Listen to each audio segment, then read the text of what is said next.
Alas, la verdad, fresquita la mañana de hoy, pero hemos logrado, estábamos hablando con el editorial de Jonathan Viale de La Nación Más, pero básicamente nos hemos encontrado con digamos, con el recuerdo, a raíz de lo que ha pasado en el Chaco, de lo que ha pasado en San Juan, ¿no? De la causa María Rosa Pacheco, que está impune, y también la causa del ingeniero Telechea, y todas con connotaciones políticas. En aquella época de la señora de Balmaceda, tiene que ver la gestión de Escobar, ¿no? Y en la siguiente, Telechea, de José Luis Gioja. Pero tenemos en línea ya a Horacio Rodríguez del CID, que con él queremos hablar porque él tiene, digamos, no solamente declaró en la causa Telechea, sino que él defiende los intereses en la causa civil de Balmaceda. Así que le damos la bienvenida. Buen día, doctor, ¿cómo va? Castro Espinosa lo saluda. Buen día, estimado y querido amigo. ¿Cómo estás vos? Bien, bien, muchas gracias por atendernos. No creo que tenemos para recordar a caballo de lo que está pasando en el Chaco, de lo que pasó en San Juan, que es historia, pero que, ojo, somos fundadores de estas cuestiones así políticas, ¿no? Bueno, mirá, yo primero no tengo conocimiento en profundidad de lo que ha sucedido en Chaco, pero veo que es un caso diferente, como lo está planteando la prensa. En Chaco ya tenés detenidos, tenés en pocos días del horrendo asesinato. Lo que sigue, en el asesinato hay participación de personas que están directamente involucradas con la política. Claro, claro. Hay que ver cómo evoluciona ese proceso para saber si hay protección, impunidad o no. Por ahora, yo pienso que las detenciones se han hecho de los sospechosos de manera bastante rápida, ¿no? Ahora, los casos que vos mencionás de la provincia de San Juan, a mí me ha tocado participar en el primero, en su momento en el juicio penal a los hermanos Balmaceda, conmovedor, junto con la Asamblea Permanente por los Derechos Humanos de Naciones Unidas. Acordate que vinieron vedoras a ese juicio. Sí. Es un juicio donde claramente se ve, donde es un caso donde claramente se ve la intervención del poder, primero con el objeto de la impunidad y de que no se esclarezca el crimen y la desaparición que sufrió María Rosa Balmaceda, Pacheco, y segundo, en ese caso, se trató de inculpar a inocentes. Todo el proceso penal estuvo en su instrucción motorizado por el juez Lanciani, evidentemente con todo tipo de maniobras, plantar pruebas, construir escenarios ficticios, apuntaba a responsabilizar de la desaparición y el crimen de Rosa Balmaceda. Luego en el juicio se fueron absueltos los hermanos Balmaceda y actualmente yo los represento a los hermanos Balmaceda en la demanda civil que tenemos contra la provincia de San Juan, ¿no? Que es de lo que más puedo hablar hoy. La demanda civil por daños y perjuicios. Fíjate vos que la propia Corte de Justicia de la provincia de San Juan reconoció que los hermanos Balmaceda habían sido víctimas de una prisión ilegítima, porque ni siquiera se respetaron. Recordad que estuvieron 2 años y casi 9 meses detenidos en prisión preventiva, donde se violaron todos los derechos humanos que están reconocidos no solo en nuestra Constitución nacional y provincial, sino en los instrumentos internacionales de derechos humanos. Recordá que este juez nefasto, Lanciani, desde mi punto de vista, llegó a privarles la posibilidad de que se comunicaran con los medios de comunicación. Sí, fue tremendo. Es una cosa insólita. Cuando la prisión es una prisión ambulatoria, pero no significa que vos tenés privada la libertad de expresión y una serie de derechos que vos, por más que estés en un encierro que te priva de la libertad ambulatoria, estás privado de otros derechos. Bueno, en este caso llegó hasta eso. Mediante una resolución judicial se les impedía comunicarse con los medios para expresar su verdad. Imagínate, casi 3 años, 2 años y pico, 2 personas inocentes encerradas, acusadas de haber desaparecido y asesinado a la esposa de uno y a la cuñada. En ese caso es contundente las pruebas de la influencia del poder, de la policía, y un caso de altísima impunidad. Sí. El caso que mencionabas de Telechea, donde a mí me tocó intervenir en la causa de administración fraudulenta de la Mutual, donde yo pude verificar como abogado el direccionamiento del Poder Judicial para sobreseerlos y dejarlos impunes a los exmiembros de la comisión directiva de la Mutual por las acciones de administración fraudulenta contra el patrimonio de la Mutual, que era la comisión directiva que estaba en el momento que estaba Raúl Telechea y que desaparece Raúl Telechea. Sí. O esas personas que se les imputa están siendo juzgadas en la justicia federal. Gracias a una norma que establece que los delitos de cuando hay desaparición forzada de personas, que eso lo declaró el juez Zavalla Pringle, no prescriben hasta que no empieza a correr el plazo de la prescripción, como en un homicidio, por ejemplo, hasta que no aparece el cuerpo de la víctima. Claro. Pero si no hubiese sido por eso, la causa estaría prescripta y estaríamos en otro caso de impunidad que ni siquiera se investigaría lo sospechoso. En el caso de María Rosa directamente se terminó. El caso de Telechea, vos bien lo decías, me ha tocado declarar las experiencias que yo viví y también me tocó vivir experiencias con el magistrado que te dije, claro, Anciani, que fue quien en la causa de administración fraudulenta sobreselló a los exdirectivos de la Mutual. Cuando pasó la causa a él, los sobreselló. Nosotros apelamos, estaba con la doctora Inés Cantoni trabajando en ese caso. Las instancias superiores de la justicia provincial, de una manera absolutamente burda, nos rechazaron las apelaciones, las casaciones y los recursos de inconstitucionalidad local que nosotros hicimos, y la Corte Suprema de Justicia de la Nación lo dio vuelta, hizo lugar a nuestros recursos y obligó que resolviera la justicia provincial. Vino a la justicia provincial y la causa prescribió. O sea, hay una impunidad porque pasó el tiempo y la justicia no hizo nada. O sea, que es un claro caso también de impunidad en materia de la administración fraudulenta de la Mutual, que es muy importante ese caso. ¿Por qué? Porque de ahí puede surgir, es un caso del que surge la hipótesis del móvil de la desaparición de Raúl Telechea, que era toda la conflictividad económica que tenía la Mutual y el mal manejo de la Mutual. Entonces, si esa causa quedó prescrita por el paso del tiempo, no pudieron ser sobreseídos, no fueron sobreseídos quienes estaban imputados en esa causa, porque nosotros logramos que en la Corte Suprema de Justicia de la Nación revocaran. Yo te voy a dar un ejemplo, o sea, no nos querían admitir recursos porque decían que nosotros, los abogados, no teníamos la representación de la Mutual y teníamos los poderes que se llaman en esa área penal, poderes opus acta, los que teníamos nosotros, en el expediente.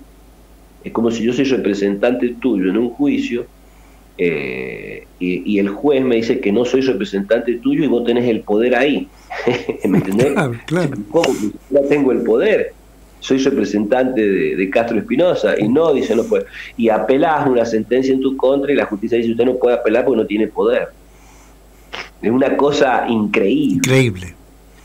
Increíble. Es más, con el caso, yo me acuerdo del fiscal de Cámara, Manini, que tuvo una posición al respecto de ese tema en una resolución que tuvo que intervenir y después la cambió. Primero nos daba la representación y después nos la negaba. O sea, evidentemente esos dos casos son, bueno, ahora se está juzgando, esperemos que, a mí me ha tocado declarar y iba a contar lo que yo viví en ese caso, ¿no? Sobre todo lo asociado al descalabro económico en el que se encontraba la Mutual en el momento que a mí me tocó ser abogado de la comisión directiva que desplazó a la comisión directiva que estaba cuando Raúl Telechea desapareció. Entonces, yendo a tu punto, son dos casos de los cuales uno puede hablar por experiencia directa, por haber intervenido profesionalmente como testigo, inclusive hasta como veedor. Y ahora, este es un problema de la justicia argentina, o sea, acá, querido amigo, no podés saber dónde están los buenos y dónde están los malos. Porque la justicia argentina es una estructura de poder que responde a otros intereses que no son los intereses de la Constitución, de la ley y de los ciudadanos. O sea, no es joda que el 80% de la población argentina no le crea a la justicia. No. Más la justicia, fíjate, hemos tenido un juicio el otro día, lo escuchaba el doctor Dablón, muy emocionado, un juicio de los pibes que mataron los policías, viste, eso en la ciudad de Buenos Aires. Ah, sí. Que fusilaron a un pibe, y cómo le armaron la causa al pibe. Se dio vuelta ese juicio porque se quebró un policía. O sea, las que te tienen que cuidar son los que te matan, los que tienen que descifrar los crímenes y los delitos son los que los crean, que los dibujan, que los apañan, los que tienen que juzgar según el poder, lo que les diga, actúan porque quieren conservar su carguito, quieren conservar su puesto. O sea, tenemos un poder judicial que obviamente tiene sus grandes excepciones, pero muy vulnerable a los otros poderes estatales y poderes fácticos reales. También tenemos, por ejemplo, vos fijate, hoy estamos hablando por una red social, ¿cierto? Hoy día Internet es un servicio, vos operás gente por Internet, estudia medio país por Internet. Hoy día el servicio de Internet es uso esencial, es un servicio público, ¿no? Claro. Sin embargo, tenemos un poder judicial que ha rechazado la declaración de servicio público de Internet.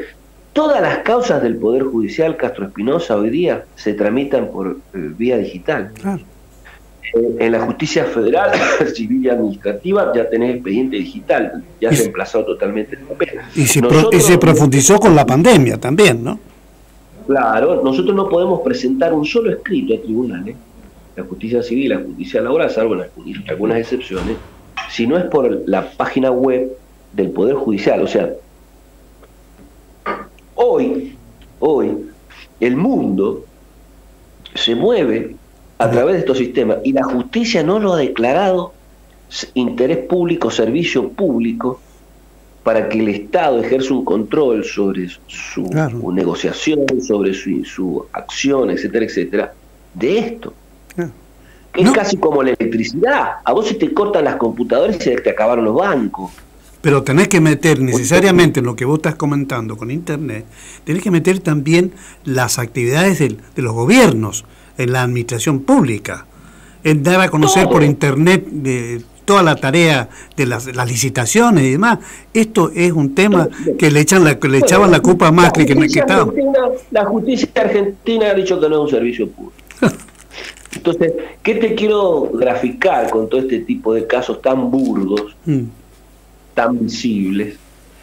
Que la justicia está totalmente influenciada por el poder político, por el poder económico, y los jueces son muy vulnerables. Nosotros tenemos un sistema, desde mi punto de vista, judicial muy vulnerable, porque el principal problema para mí inclusive viene de la política, porque la política es la interesada en no construir un poder judicial independiente. Claro.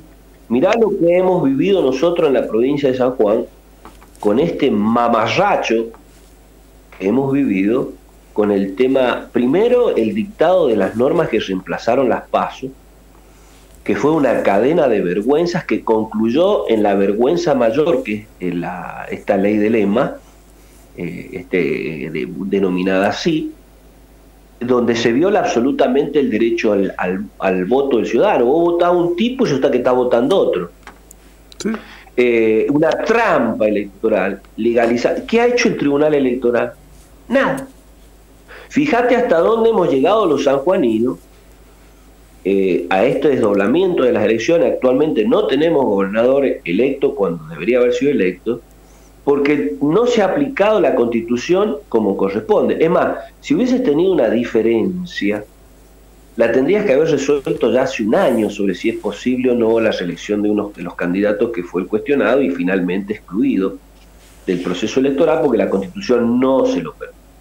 Entonces, ahí tenés otro ejemplo. Fíjate, cuando la justicia le falló el juzgado contencioso administrativo de la provincia y la Cámara contencioso administrativa de la provincia en contra de la modificación de las PASO que había hecho la Cámara de Diputados, ¿te acordás que hubo varias presentaciones? ¿Sabes lo que le hicieron a la jueza en lo contencioso de la Cámara? La despacharon. Le sacaron la competencia exclusiva que tenía. Entonces, como represalia, ahora la competencia de lo contencioso administrativo está en todos los juzgados civiles. O sea, y eso es evidente. O sea, a ver, para nosotros, los letrados, es 2 más 2, 4. O sea, para nosotros eso es evidentemente una reacción política que tiene este Poder Judicial. El otro día escuchaba declaraciones de un cortista hablando sobre el fallo de la Corte Suprema de la Nación sobre el tema de la reelección, planteando una barbaridad, que la Corte Suprema de Justicia no tiene injerencia. Es una cosa... El artículo 117 de la Constitución Nacional es clarísimo en cuanto a la competencia originaria, y es un tema que está en discusión, garantizar el sistema político y republicano que las provincias le hemos pedido a la nación que garantice. Claro, y el quinto, ¿entonces? Creo que comentaba un colega tuyo, el artículo 5 de la Constitución Nacional, que dice que... El artículo 1, el artículo 5 y un montón de artículos, el 31, porque... A ver, cuando hay una diferencia de interpretación constitucional, siempre el último tribunal constitucional es la Corte Suprema de Justicia de la Nación. Vos podés llegar por las vías ordinarias y cuando interviene una provincia, según el último párrafo del artículo 117 de la Constitución Nacional, cuando es entre un Estado provincial el que es parte de una causa, puede haber competencia originaria de la Corte. Entonces, bueno, fíjate vos, el Tribunal Electoral de la provincia de San Juan, la última modificación de la ley que impuso a las PASO le agregó al Código Electoral un inciso al artículo 111, creo que era, el inciso 15. ¿Sabe lo que dice el inciso 15 de ese artículo? A ver. Que el Tribunal Electoral puede modificar la fecha de las elecciones y adecuarla para que sea lo mejor y lo más proclive a favorecer la participación de los ciudadanos. ¿Sabe lo que dijo el Tribunal Electoral cuando le dijeron que hiciera las elecciones juntas a gobernador, con la de diputados, con la de intendentes, con la de concejales, además de que hay un artículo de la Constitución que dice que la de diputados se tiene que hacer con la de gobernador? Claro. ¿Sabe lo que dijo el Tribunal Electoral? Que no tenía competencia. ¿Que no tenía? Y que no tenía competencia. Que tenía competencia, mira. Y hay un artículo específico que lo han puesto en la última ley. O sea, además todos saben que la modificación de una norma no puede afectar un proceso, es para después, no puede afectar un proceso en curso. Claro. Entonces, nosotros estamos ante un serio problema, los argentinos. En el mundo hay serios problemas con la intervención de los poderes, pero es distinto. Hay lugares donde se respeta más la autonomía del Poder Judicial, hay límites a la independencia mucho más sólidos, hay otros sistemas. yo creo que en nuestros este tipo de países como en los nuestros, donde hay poderes muy concentrados, muy fuertes, internacionales, nacionales, políticos, que tratan de dominar la justicia, hay que rever el sistema, ¿no? Fíjate vos que es una paradoja que una corte y un poder que no lo elige nadie, lo eligen los diputados y los gobernadores y los presidentes, después de los procesos de selección de los consejos y todo lo demás, no lo vota nadie, deciden sobre las elecciones de los cargos en el Estado de elecciones populares, que surgen de elecciones populares. También es otra contradicción. Desde mi punto de vista, nosotros deberíamos tener un poder mucho más fuerte, legitimado y fortalecido por el voto popular, como pasa en algunos estados, inclusive de países desarrollados como Estados Unidos, ¿no? Acá más que en otros lugares, donde la política y los grupos de poder respetan más la independencia del Poder Judicial. En países coloniales como el nuestro no les importa un carajo la independencia del Poder Judicial. Si la pueden dominar para sus intereses, lo hacen, como lo han hecho las multinacionales en el caso de Internet. Vos te vas a Suecia, te vas a Noruega, te vas a Finlandia, esos países que hoy día son mencionados, los nórdicos, como los países de mejores niveles de vida, mejores niveles de equidad, mayores niveles de igualdad, etcétera, etcétera, con un amplio desarrollo económico, inclusive superior al de otros países de Europa. Y vos vas a ver ahí que los actores políticos y los actores económicos protegen un margen de independencia muy importante del Poder Judicial. Lo mismo que con la libertad de prensa, lo mismo con la libertad de expresión. Por ejemplo, Suecia prácticamente tiene 4 leyes, la Constitución, una ley entera y hasta y media, te diré, es sobre la libertad de expresión, es una palabra sagrada. Vos, más que nadie, podés dar una cátedra de lo que es la censura y el control de los medios de comunicación desde el poder económico y el poder político en la provincia, que es muy parecido, y en el país, que es muy parecido a lo que pasa en la justicia, ¿o no? Claro que sí. Claro, déjame que te pregunte, Horacio. Salvo honrosas excepciones, que vos las conocés y vos sos una de ellas, se animan. Entonces, lo que pasa en el control de la palabra, también pasa en el control, ¿cómo no va a pasar en el control de las decisiones judiciales? Que eso afecta de otra forma, es la potestad coercitiva del Estado la que se está hablando ahí, ¿no? Horacio, déjame que te pregunte, porque se me están yendo los minutos. Mira, necesito que me respondas sobre el caso Telechea, porque me gustaría saber en qué escenario estamos ahora respecto de las audiencias y respecto del fondo de la cuestión, ¿no? Mirá, yo solamente acudí como testigo a exponer lo que yo tenía conocimiento, a exponer lo que a mí me manifestó un empleado en su momento de la Mutual, que estaban antes de desaparecer Telechea, estaban padeciendo los empleados una crisis muy grande, inclusive se le pagaba con órdenes de pago, no se le pagaba con dinero. Raúl Telechea se le había reducido el sueldo, creo que a la mitad.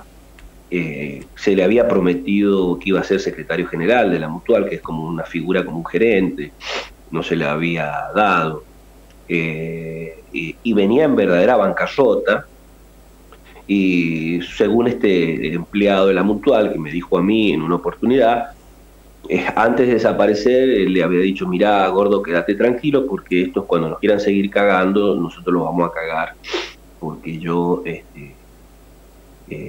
conozco todo lo que hacen esto.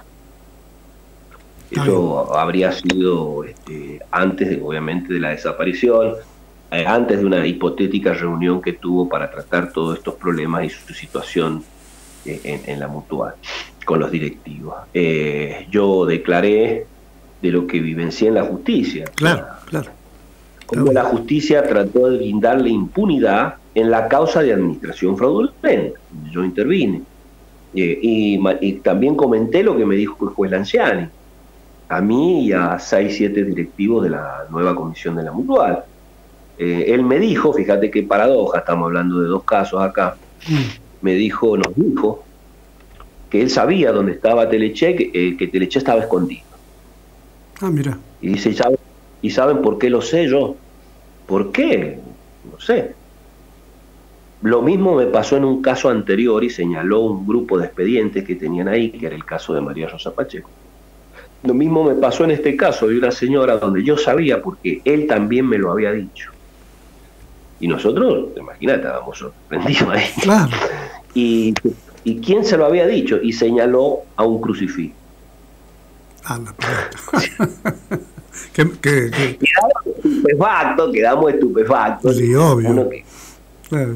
Imagínate que te diga, imagínate un juez que él sabe lo que ha pasado con 2 desapariciones de ese tenor, porque se lo ha dicho Cristo. O sea, que un hombre que se comunica con el Señor. Sí. O sea, no puede administrar justicia, entonces, ese hombre. Bueno, esas cosas, yo he ido declarado todas esas vivencias. Nosotros, apenas asumió la nueva comisión directiva, yo los intimé a los directivos de la Mutual para que presentaran libros, documentaciones, flujo financiero, porque estaba vaciada de documentación, la documental. Claro. No sabíamos qué plata había, dónde estaba, qué contratos tenía. Bueno, nos tocó desarmar todo no tenía ni libros. Claro. Una institución que no tenía libros. Entonces todo eso ratifica en el estado de crisis absoluta que se vivía ahí. Escenario, que es una de las hipótesis que están investigando, podría haber sido el motivador de lo que le sucedió a Telechea. Eso es todo lo que yo te puedo decir de... No, está bien. No, pero además... No estoy yendo al juicio, pero he visto al tribunal. Me preguntás cómo he visto al tribunal. Claro. Que está por una magistrada local y una magistrada de San Luis y no sé la otra magistrada. Lo he visto bastante bien. Lo he visto bastante involucrado. Pero estas son impresiones claro. Íntima, casi muy pequeña participación que he tenido con el testimonio que me llevaron a dar. Bueno, vamos a ver cómo... San Juan, sí. por el bien de San Juan, que se esclarezca la verdad, ¿no? Claro. O sea, pero esto es un problema sistémico, y que hay que resolverlo en el país. O sea, saquémoslo de la discusión politiquera interesada, ¿no? Claro. Porque has visto que hay algunos que en política le pegan a la justicia cuando la justicia le falla en contra, sí. Y la defiende cuando le falla a favor, y así viceversa, ¿no? Sí. Pero los abogados sabemos, los que nos ha tocado defender a los ciudadanos comunes y corrientes, porque no es de los únicos casos que te puedo hablar de influencia del poder sobre las decisiones judiciales, sabemos que esto es agua corriente todos los días y que la sufre del primer hijo de vecino al último. Claro. O sea, una justicia con muchísimas deficiencias, con las honrosas excepciones que tiene, porque por más que el trabajo que realicen algunos de buena manera sea un fuerte esfuerzo tanto de las magistraturas como de la fiscalía, no cambia el sistema. No, claro que no. Y bueno, no cambia la Horacio, te voy a estar invitando en otro horario, en otro programa, para que ampliemos muchas cosas de las que hemos hablado. Creo que es importante que seamos capaces de hacer seguimiento de esto, porque de eso se trata también el servicio de justicia. Así que... con Conrado Suárez lo llamás y ahí te va a explicar cómo va todo el caso. También está el fiscal Maldonado, ¿no? Sí, claro. Que ha tenido, fiscal Maldonado, yo tuve la posibilidad de participar, además de que lo conozco en la universidad, una participación excelente en las causas de lesa humanidad en la provincia de San Juan. O sea, el fiscal Maldonado actuó en esas causas donde yo intervine en alguna como querellante de los familiares y de las organizaciones de derechos humanos, y excelente la participación del fiscal, tanto de él como del fiscal de Mendoza. Ellos están en esta causa, así que son una garantía en estos temas, o sea, van a poner todo su empeño para el esclarecimiento de la verdad. Claro. No creo que les vayan a torcer la mano de ninguna manera. Entonces, hay un escenario que a mí me da esperanza. Esperanza. Horacio, muchísimas gracias por estos minutos. Vamos a estar siempre atentos a toda esta tarea porque vos conocés muy bien lo que uno sabe de esto, pero fundamentalmente por la experiencia y por las cosas que nos han pasado en lo personal, pero básicamente ahora estamos ilustrando a una sociedad que está impávida por muchas cosas que pasan en el país. La has planteado bien con respecto al servicio de justicia. Gracias, Horacio. Bueno, te mando un abrazo y siempre a tus órdenes. Muy bien, Horacio Rodríguez del CID con nosotros acá en La Careta Política, bueno, un temazo que tiene que ver con la historia también de San Juan y también con algunos jueces impresentables, ¿no? Que han formado parte del Poder Judicial en la provincia de San Juan. Nos estamos retirando.